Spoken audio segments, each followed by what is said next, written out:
What's going on, my sweet little lovelies? Shout up sports. Yeah. Me llamo is T Jigs. And on the other side, I got my man Rambo, What's up, man? cutting them deep always. Sometimes. Always the Rambo knife. Today we're gonna give you guys a little bit of fantasy 101. So when you Yep. go into your draft, you're on top of your game. You dominate from the jump, the draft during the season, all that. Rambo's gonna throw out a quick tip to you guys. Once you tell them what you got, Rambo. I'm gonna cover and smother you guys with a little something special today. I'm gonna give you a little tip that I like to do. Nice and thick. Onions, gravy, and cheese. Look, That's right. let's say you look at your draft order and you see where you're picking.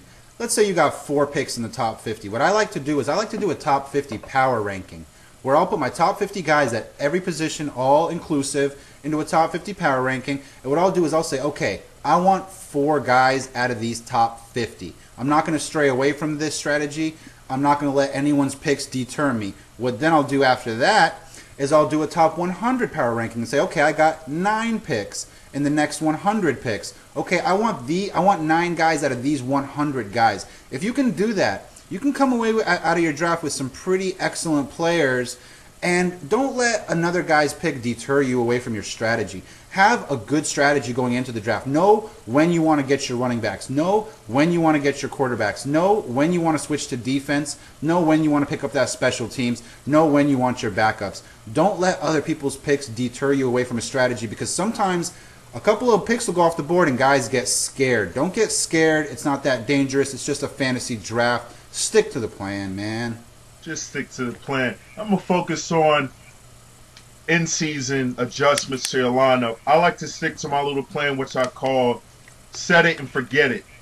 When you get to your lineups week to week, if you have good intuition, always trust your intuition first off. Set your lineup and don't look at it. Obviously, keep updating or keep up on updates throughout the week to make sure none of your guys are hurt.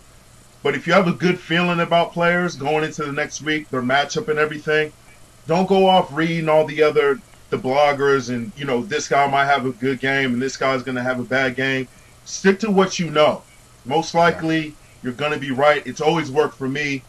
I'm a multi-champion, so I can say that for myself. But don't dwell on something too long. It's just going to mess up your lineup. There's been plenty of times where I have done it myself, where I've taken somebody out last minute. They end up having a big game because I'm relying on this other guy to have some sleeper huge game, and he doesn't. He does what he's been doing the whole season, which is nothing. So just stick to it. Trust your intuition, and set and forget it, guys. That's all you got to do. I completely agree with you. See, I couldn't tell you how many games I lost because at the very last minute, right before the game started, I said, oh, you know what? No. I'm going to take this guy out. I'm going to put this guy in. And then, boom, the guy I take out goes off. The guy I put in drops one on me. And then it's a wrap. It's over, and I lost my week. I probably did that about... It's a wrap like Euros. You know what I'm saying? It is. It is, man.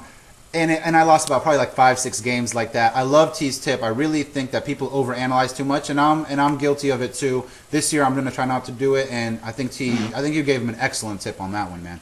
Yeah, thanks, man. Appreciate that. Thanks for giving me a little shout out there, buddy. You know what, man? You do some good work, so I'm not mad at that at all, even a little bit. You shouldn't be. You got to respect greatness sometimes. You know what I'm saying? Yeah. So T had a good tip for you guys. Don't overanalyze. My tip was a little bit better. Stick to a draft plan.